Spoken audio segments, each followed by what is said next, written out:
Welcome to the story. Don't forget to like, subscribe and support me.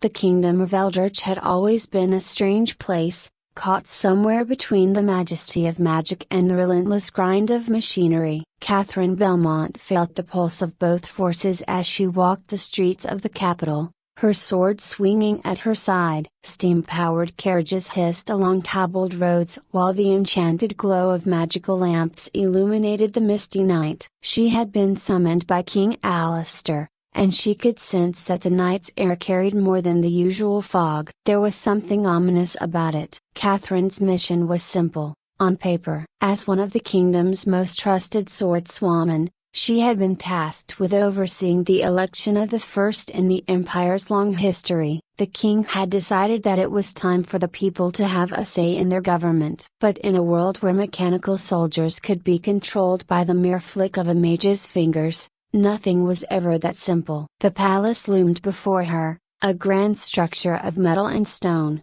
with gears and pipes twisting through its architecture like veins. She entered the royal hall, her boots echoing on the polished floor as she approached King Alistair's throne. "Catherine," the king's voice boomed, though his tone was warier than usual. His silver hair was neatly combed, but the lines on his face had deepened. "I trust you know why I've called for you." Catherine bowed slightly, her hand resting lightly on her sword's hilt. "Your Majesty, I assume it has to do with the election." King Alistair nodded gravely. "This election must proceed without interference, but I fear there are forces at work who would see it undermined. I need someone I can trust, someone capable of stopping any threat, magical or mechanical." Catherine's eyes narrowed. "You're referring to the Iron Circle." The king sighed and leaned back in his chair, his eyes darkening with concern. "Yes, Victor Crane and his followers are more dangerous than ever. They seek to manipulate the election using forbidden techniques, enhancing mechanical soldiers with magic, meddling with the minds of those they deem a threat. If they succeed, the parliament will be nothing but a puppet of the Iron Circle." The thought of Victor Crane sent a chill down Catherine's spine. She had heard rumors of his experiments of mages fusing their powers with machinery, creating abominations of iron and magic. Crane was a visionary in his own right, but his ambition was ruthless, and his methods unforgivable. "I will protect the election," Catherine declared. "Whatever Crane and his mechanical mages are planning, I'll stop it." The king gave her a tired smile. "I knew I could count on you." Catherine left the palace with a renewed sense of purpose, but as she stepped back into the fog-laden streets, she felt the weight of the task ahead of her. The Iron Circle's influence was growing, and Crane's mechanical beasts could be lurking anywhere, watching, waiting for the right moment to strike. The first sign of trouble came sooner than she expected. The next morning, Catherine received word that a prominent candidate, Lord Merton, had disappeared under mysterious circumstances. Merton had been a vocal advocate for a fair and free election, a man who could not be bought or intimidated. His sudden disappearance was more than suspicious. It was a clear sign that the Iron Circle had begun their assault on the election. Catherine followed the trail, her instincts guiding her through the labyrinth of the city. She questioned everyone she could, from merchants to beggars, and eventually, she found herself in a seedy tavern on the outskirts of town. The place was dimly lit, filled with the stench of smoke and oil, and the patrons were a rough mix of mercenaries, mechanics, and a few questionable mages. She approached the bar and leaned in, her voice low. "I'm looking for information about Lord Merton." The bartender, a grizzled man with a mechanical eye, eyed her cautiously. "That's dangerous talk around here." "I'm not afraid of danger," Catherine replied, her hand resting on the hilt of her sword. The bartender nodded toward a shadowy figure in the corner. "You'll want to talk to him." Catherine turned to see a man slouched over a table, his cloak drawn tightly around him. She made her way over, her gaze sharp as she sat down across from him. "You know something about Merton," she said flatly. The man looked up, revealing a scarred face and weary eyes. "You must be Catherine Belmont." She frowned. "How do you know my name?" "I'm with a free hand," he said, his voice barely above a whisper. "We've been watching the Iron Circle for months. Merton was one of us. They took him." Catherine's hand clenched into a fist. "Where?" The man shook his head. "He's gone. Crane's men took him to their stronghold, deep within the city's mechanical district. If they haven't killed him already, they're using him for something worse." The Free Hand. Catherine had heard of the AIMA, a group of rebels dedicated to stopping the Iron Circle's plans. They had been operating in the shadows, but it seemed that they were more organized than she had realized. "I need to meet with your leaders," Catherine said. "If we're going to stop Crane, we'll need to work together." The man hesitated for a moment before nodding. "Follow me." He led her through the winding streets of Eldritch, deeper into the city's industrial heart. Steam hissed from the pipes above them, and the sound of gears turning filled the air. The mechanical district was a maze of iron and steel, where factories churned out everything from clockwork toys to mechanized war machines. They arrived at a nondescript building, its exterior worn and unremarkable. Inside, however, was a hidden base of operations. A group of men and women were gathered around a table, their faces grim as they discussed their plans. At the head of the table sat Theodore, a grizzled inventor with a mechanical arm and a sharp mind for strategy. "Catherine Belmont," Theodore greeted her, his voice rough but respectful. "I've heard a lot about you." "I'm here to stop Crane," Catherine said, not wasting time on pleasantries. "I need your help." Theodore nodded. "We all do. Crane's planning something big. We've intercepted messages about a new weapon, some kind of mechanical monstrosity he's been building. If he deploys it on election day, the chaos will give him the perfect opportunity to seize control." Catherine's jaw tightened. "What do? "We sabotage it," Theodore said simply. "We've got people on the inside. They can get us the plans for the weapon, but we'll need to move quickly." "The election's in 2 days." Catherine glanced around the room, taking in the faces of the rebels. These were ordinary people, blacksmiths, mechanics, even a few low-level mages. But they were determined, and they had the knowledge she needed to stop Crane. "I'm in," she said. "Let's take him down." The night before the election was tense. Catherine and the Free Hand worked quickly, poring over blueprints and maps that Theodore had secured through his network of spies and informants. Victor Crane's weapon was hidden deep within the heart of the city's industrial district, locked away in a massive foundry that had long since been abandoned by the public. It was a perfect hideout for someone like Crane, remote enough to avoid prying eyes but close enough to launch a devastating attack when the time was right.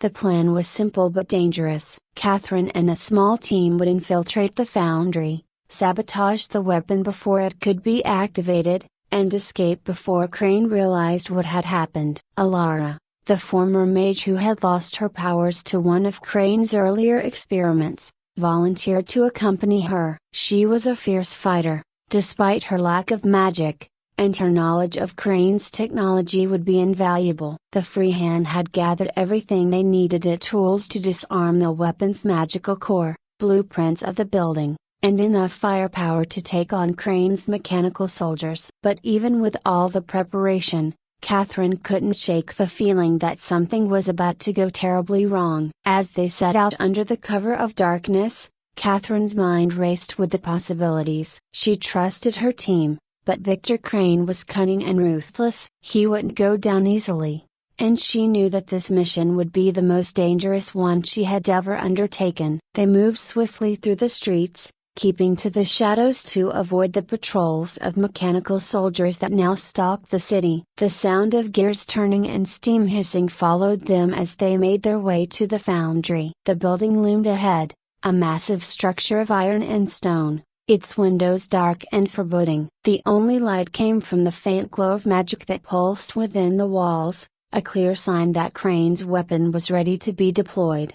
Catherine signaled to the team to move in. Theodore stayed behind to cover their exit, while Catherine, Alara, and 2 other members of the Free Hand slipped inside. The interior of the foundry was a maze of twisting pipes, giant gears, and heavy machinery. all powered by a mix of steam and magic. The air was thick with the smell of oil and metal, and the sound of the machinery was deafening. As they made their way deeper into the building, Catherine's hand tightened around the hilt of her sword. Her senses were on high alert, every creak of the floorboards and hiss of steam putting her nerves on edge. She could feel the presence of magic in the air, but it was twisted and dark, unlike anything she had encountered before. Crane had truly crossed the line into forbidden territory. They reached the central chamber, where the weapon was housed. It was even more terrifying than the blueprints had suggested. A massive mechanical golem,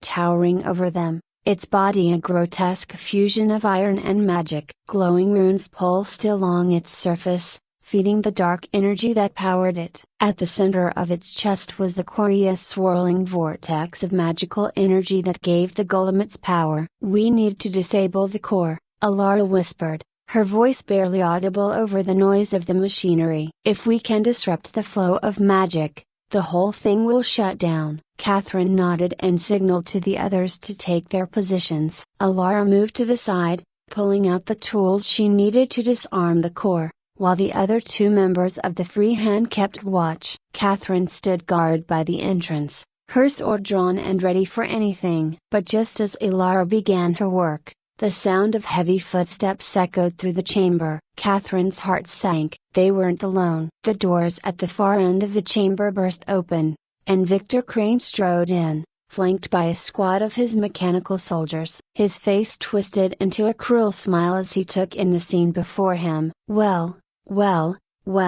he sneered. "I knew you'd try something, Catherine, but I didn't expect you to be so predictable. Did you really think you could sabotage my masterpiece?" Catherine stepped forward, her sword gleaming in the dim light. "It's over, Crane. We know about your plans. This election will go on without your interference." Crane laughed, a harsh, grating sound that echoed through the chamber. "You really believe that?" "You're too late. The weapon is already prepared. In just a few hours, I'll unleash it on the capital, and by the time anyone realizes what's happening, it will be too late. The election will be in chaos, and I'll be the one pulling the strings." Catherine's grip tightened on her sword. "Not if I have anything to say about it." With a sudden burst of speed, she lunged at Crane, her sword aimed for his heart. But Crane was ready. With a flick of his wrist, he summoned a barrier of magic that deflected her strike, sending her stumbling back. The mechanical soldiers sprang into action, advancing on the team with deadly precision. Catherine fought back with all her strength, her sword slicing through metal and gears as she deflected their attacks. Alara worked furiously at the core, her fingers flying over the runes as she tried to disable the golem's power source. But Crane was relentless. He hurled bolts of dark magic at Catherine, forcing her to stay on the defensive. His power was overwhelming, and Catherine knew she couldn't keep this up for long. She needed to buy Alara more time. "Alara, how much longer?" Catherine shouted, parrying another strike from a mechanical soldier. "Almost there," Alara called back, her voice strained with concentration. "Just a few more seconds." But Crane wasn't going to give them those few seconds. With a snarl, he raised his hands and channeled a massive surge of magic into the golem. The runes on its body flared to life, and with a deafening roar, the golem began to move. The ground shook as the massive machine took its first step, its eyes glowing with malevolent energy. Catherine's heart pounded in her chest. They were running out of time. "Alara, now!" Catherine yelled, her voice barely audible over the roar of the golem. Alara slammed her hand down on the core, and for a brief moment, everything went still. The runes on the golem flickered, and the swirling vortex of magic in its chest began to waver. But it wasn't enough. Crane let out a triumphant laugh. "You're too late. The golem's power is beyond your understanding. It will take more than a few tricks to stop it now." Catherine's mind raced. There had to be another way. She couldn't let Crane win, not after everything they had fought for. And then she remembered the forbidden technique, the one she had sworn never to use. It was dangerous, unpredictable, and could very well destroy her in the process. But it was the only chance they had. With a deep breath,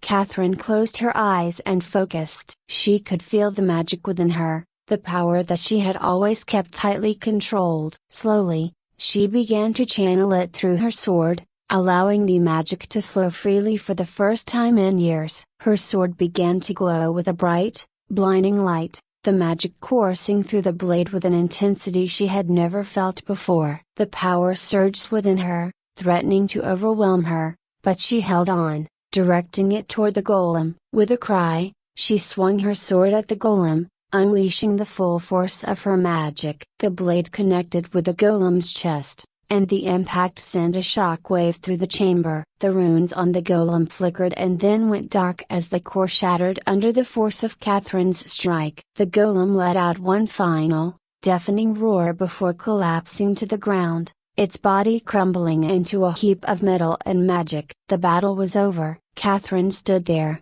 her chest heaving with exhaustion as the light from her sword faded. She had done it. Crane's weapon was destroyed, and his plans were in ruins. But Crane wasn't finished. He staggered to his feet, his face contorted with rage and desperation. "You think this is over?" he snarled. "You've only delayed the inevitable. I'll find another way." Before he could finish, a shot rang out, and Crane fell to the ground, a bullet lodged in his chest. Catherine looked up to see Theodore standing in the doorway, his pistol smoking. "It's over," Theodore said, his voice cold and final. Catherine nodded, too exhausted to speak. She sheathed her sword and turned to Alara, who was slumped against the wall, breathing heavily. "You did it," Catherine said, her voice soft. Alara smiled weakly. "We did it." As they made their way out of the foundry, the first rays of dawn began to break over the city. The election would go on as planned, and the people of Eldritch would finally have their say in the future of the Empire. Catherine knew that the fight wasn't over. There would always be those who sought to exploit the power of magic and machinery for their own gain. But for now, they had won a hard-fought victory, and that was enough.